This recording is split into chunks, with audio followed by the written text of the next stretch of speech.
जय हिंद, वंदे मातरम। दोस्तों, आज की ये वीडियो बीएससी सेकेंड ईयर के लिए है।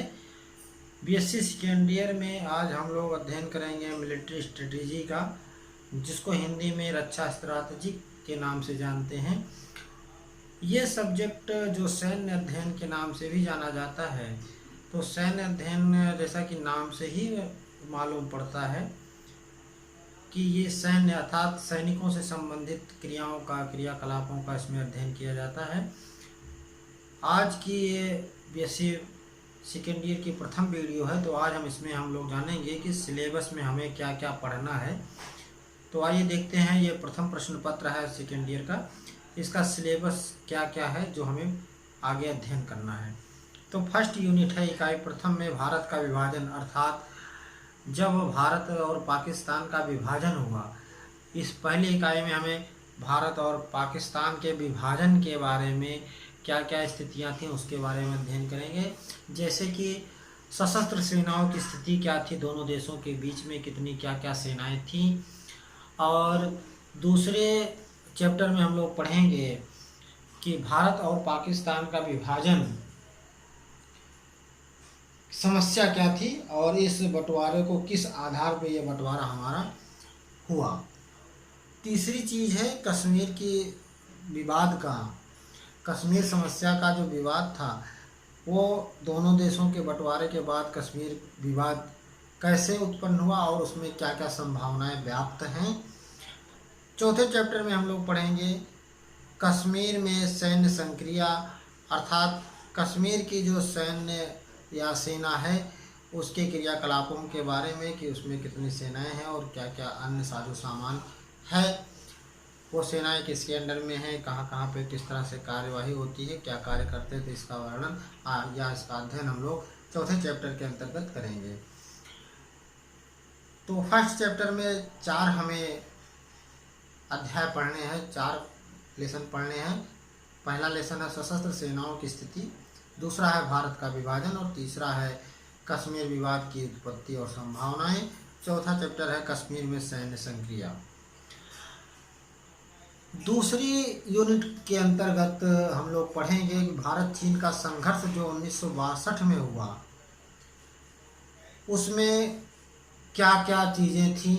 जैसे कि इसके अंतर्गत पहला चैप्टर आएगा सीमा विवाद, जो भारत और चाइना इंडो चाइना बॉर्डर है उसका जो विवाद है उसके बारे में हम लोग अध्ययन करेंगे। और दूसरी चीज़ आएगी सैन्य संक्रिया, यानी कि भारत और चाइना के बीच में क्या सेनाएं, कितनी सेनाएं उस समय पे 1962 के युद्ध में थीं, उसका हम लोग यहाँ पर अध्ययन करेंगे। दोनों देशों की सेनाएं जो भी थी उस 1962 में उसको पढ़ेंगे। तीसरी चीज़ आएगी राजनीतिक और सैन्य शिक्षा की, जो इस भारत और चाइना के युद्ध से 1962 में जो युद्ध हुआ भारत और चीन के बीच में, उससे क्या क्या राजनीतिक परिदृश्य उत्पन्न हुई और कौन सी हमें सेनाओं की शिक्षाएं मिली, सेना ने हमारी सेनाओं ने क्या शिक्षा ग्रहण की उस युद्ध के फलस्वरूप। तो ये 3 चैप्टर हम लोग पढ़ेंगे भारत और चीन के बीच में जो संघर्ष हुआ था 1962 के अंतर्गत, जिसमें सीमा विवाद, सैन्य संक्रिया यानी कि दोनों सेनाओं के साजो सामान, दोनों देशों की सेनाएं कैसी थी, क्या थी। और तीसरे चीज़ आएगी राजनीतिक और सैन्य शिक्षा, क्या राजनीतिक शिक्षा प्राप्त हुई इस युद्ध से और क्या सैन्य शिक्षा प्राप्त हुई, सैनिक शिक्षा क्या प्राप्त हुई, इसको हम इसमें दूसरे यूनिट के अंतर्गत अध्ययन करेंगे। तीसरी यूनिट के अंतर्गत हम लोग इसमें अध्ययन करेंगे भारत और पाकिस्तान के बीच हुए युद्ध 1965 में। जो 1965 में भारत और पाकिस्तान का युद्ध हुआ उसके क्या कारण थे, अर्थात भारत और पाकिस्तान के बीच हुए 1965 का जो युद्ध था उसका मुख्य कारण क्या था, जिसके अंतर्गत हम लोग पढ़ेंगे भारत पाकिस्तान का युद्ध 1965, उसकी पृष्ठभूमि कैसे बनी और उसके क्या कारण रहे। दूसरे चैप्टर में, थर्ड यूनिट के दूसरे चैप्टर में हम लोग पढ़ेंगे पश्चिमी मोर्चे पर सैन्य संक्रिया, यानी कि जो भी पश्चिमी मोर्चा था अपना, उस पर सैनिक संक्रियाएं या सैन्य गतिविधि कैसी रही और उस सैन्य गतिविधि से राजनीतिक तौर पे क्या शिक्षा प्राप्त हुई और सैनिक तौर पे क्या शिक्षा हमें प्राप्त हुई। थर्ड यूनिट के थर्ड चैप्टर में हम लोग पढ़ेंगे भारत और पाकिस्तान का युद्ध जो 1971 में हुआ, उसकी उत्पत्ति के कारण क्या थे। उस भारत और पाकिस्तान का युद्ध जो 1971 में हुआ, उस युद्ध के क्या कारण थे और भारत और पाकिस्तान में जो युद्ध हुआ, इस युद्ध में भारतीय स्थल सेना, नौसेना और वायुसेना की जो मिलीजुली प्रतिक्रिया रही, मिलीजुली गतिविधि रही, उसका वर्णन या उसका हम लोग अध्ययन करेंगे। चौथी चीज़ है पूर्वी मोर्चे पर जब 1971 का युद्ध हुआ, उसके बदौलत जो सैन्य संक्रियाएं थी, सैन्य गतिविधियां थीं, उसका अध्ययन करेंगे और उस गतिविधि के द्वारा एक नए देश का उदय हुआ था जिसे हम बांग्लादेश के नाम से जानते हैं। उस बांग्लादेश की उत्पत्ति क्यों और कैसे हुई, इसका भी हम लोग अध्ययन करेंगे इस थर्ड यूनिट के फोर्थ चैप्टर में। और जो पांचवा चैप्टर होगा अपना, उसमें होगा कि भारत पाकिस्तान के युद्ध में या जो भी 1965 का युद्ध है या 1971 का युद्ध है, उससे प्राप्त राजनीतिक शिक्षा क्या मिली, में राजनीतिक तौर पे क्या शिक्षा ग्रहण की हमने और सैनिक तौर पे, सेना के तौर पर हमने क्या शिक्षा ग्रहण किया। तो इस थर्ड यूनिट के अंतर्गत हम लोग 5 चैप्टर का अध्ययन करेंगे, जिसमें भारत पाक युद्ध 1965 की पृष्ठभूमि कैसे बनी और उसका कारण क्या था। दूसरा है पश्चिमी मोर्चे पर सैन्य गतिविधि और उसकी राजनीतिक और सैनिक शिक्षाएं। तीसरे चैप्टर में भारत पाकिस्तान के युद्ध का 1971 में जो हुआ, उसकी उत्पत्ति कैसे हुई और क्या कारण थे। चौथा चैप्टर होगा पूर्वी मोर्चे पर जो भी सैन्य गतिविधि रही और बांग्लादेश एक नए देश के रूप में उत्पत्ति हुई बांग्लादेश की, वो कैसे और किन परिस्थितियों में हुई। और इसका थर्ड यूनिट का फिफ्थ चैप्टर जो होगा उसमें है भारत और पाकिस्तान के बीच हुए युद्ध 1965 और 71 में जो भी सैन्य और राजनीतिक शिक्षाएं प्राप्त हुई। तो ये 5 चैप्टर हम लोग यूनिट थर्ड के अंतर्गत पढ़ेंगे। बात करते हैं अगली चौथी इकाई की या चतुर्थ यूनिट की। तो चौथी यूनिट के अंतर्गत हम लोग अध्ययन करेंगे कारगिल का जो संघर्ष है 1999 में, जो भारत और कारगिल का युद्ध हुआ। भारत का जो कारगिल क्षेत्र है उस पर पाकिस्तान द्वारा जो अटैक किया गया, उसके क्या कारण थे। पहले चैप्टर में हम लोग पढ़ेंगे कि जो कारगिल का संघर्ष हुआ उसके कारण क्या थे, 1999 में ये युद्ध हुआ था।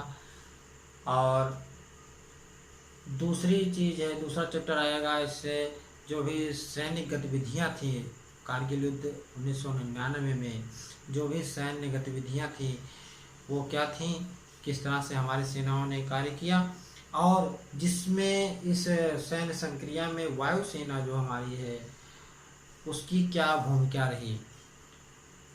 तीसरा चैप्टर जो आएगा या तीसरे चैप्टर के अंतर्गत हम लोग अध्ययन करेंगे कारगिल का संघर्ष 1999 में जो हुआ, उससे हमें क्या क्या शिक्षाएं मिली, चाहे वो राजनीतिक तौर पे हो या शैक्षणिक तौर पे हो या यूँ कहें कि वो सैन्य शिक्षा हो या सैनिक का शिक्षा हो कि सैनिकों को हमारे क्या सीख मिली उस युद्ध से। तो चतुर्थ या चौथे यूनिट में, फोर्थ यूनिट में हम लोग कारगिल का जो संघर्ष 1999 में हुआ उसका अध्ययन करेंगे। इस चौथे चैप्टर के अंतर्गत हमें 3 चैप्टर पढ़ना है। चौथे यूनिट के अंतर्गत 3 चैप्टर पढ़ना है कि कारगिल संघर्ष के कारण क्या थे, सैन्य गतिविधियाँ क्या थी जिनमें वायुसेना की जो अहम भूमिका क्या थी, और कारगिल में जो 1999 में हुआ उसकी जो शिक्षाएं हैं हमें क्या सीख देती हैं, या इस युद्ध से हमें क्या क्या शिक्षा या क्या सीख हमारे सैनिकों को प्राप्त हुई। सिलेबस देखने के बाद आइए हम लोग शुरुआत करते हैं फर्स्ट यूनिट की कि 1947 में जो भारत का विभाजन हुआ उसमें सेनाओं की स्थिति क्या थी। तो इससे पहले ये जान लेना ज़रूरी है कि पहले 20 फरवरी 1947 को ब्रिटिश सरकार के द्वारा ये घोषणा की गई थी कि जून 1948 में भारतीयों को उनके हाथ में सत्ता सौंपी जाएगी। अर्थात जून 1948 में जो हमें आज़ादी मिली 1947 में, उसका जो टाइम था, उसका जो समय निश्चित किया गया था ब्रिटिश सरकार द्वारा, वो 1948 में किया गया था। किंतु 3 जून 1947 को ये घोषणा की गई कि भारत और पाकिस्तान जो हैं इनको स्वतंत्र राष्ट्र के रूप में 15 अगस्त 1947 को इनको एक स्वतंत्र राष्ट्र घोषित कर दिया जाएगा। तो ये डेट आप याद रखिएगा, परीक्षा उपयोगी है ये डेट। पहले ये डेट थी जून 1948 में आज़ादी मिलने की, किंतु जो 20 फरवरी को घोषणा की गई थी उसमें यही था कि हम 19 जून 1948 में आज़ादी देंगे। किंतु 3 जून 1947 को ये घोषणा की गई कि 15 अगस्त के दिन 1947 में भारत और पाकिस्तान को एक अलग यानी कि स्वतंत्र देश या स्वतंत्र राष्ट्र के रूप में इनको आज़ादी मिल जाएगी। ये दोनों देश अपने अपने आप में स्वतंत्र हो जाएंगे। इन पर अब विदेशी अर्थात इंग्लैंड का कोई भी शासन सत्ता नहीं रहेगा। तो आइए देखते हैं कि जब विभाजन हुआ 15 अगस्त 1947 को, तो उस समय जो हमारी सेनाएं थी, सशस्त्र सेनाएं थी, उनका क्या रूपरेखा थी, कितने सशस्त्र सेनाएं भारत के पास और कितनी सेनाएं वो पाकिस्तान के पास थी, इसका एक ग्राफ के माध्यम से हम अध्ययन करते हैं। तो जो थल सेना थी हमारी, जिसमें पैदल सेना का जो रेजिमेंट था वो भारत के पास 15 और पाकिस्तान के पास 8 रेजिमेंट थे। कवचित सेना के कोर यानी कि जो कवच युक्त सेना होती है, कवर्ड होती है, वो हमारे सेना के core regiment, unit, battalion, brigade, platoon और इस तरह के कंपनी, इस तरह की चीज़ों को हमने प्रीवियस में पढ़ा हुआ है, तो हमें लगता है कि आप लोगों को ये बताने की आवश्यकता नहीं है। तो जो कवचित सेना के कोर थे वो भारत के पास 12 और पाकिस्तान के पास उस समय यानी कि 15 अगस्त 1947 को 6 कोर थे। जो तोपखाने थे, गोले दागने वाले जो तोपखाने होते हैं, उनके जो रेजिमेंट थे वो भारत के पास 18.5 रेजिमेंट थे और पाकिस्तान के पास 8.5 रेजिमेंट थे। जो इंजीनियरिंग यूनिटें होती हैं हमारी, जो कहीं पर आपात स्थिति में या कहीं दुर्गम क्षेत्रों में कोई भी नदी पार करना हुआ, पहाड़ पार करना हुआ, तो उनको पलक झपकते ही हम लोग जो पुल बना लेते हैं या उस जो भी अवरोध होता है उसको दूर कर लेते हैं। तो वो जो हमारी इंजीनियरिंग यूनिटें कहलाती हैं, उस यूनिटों में भारत के पास 61 और पाकिस्तान के पास 34 यूनिट थी।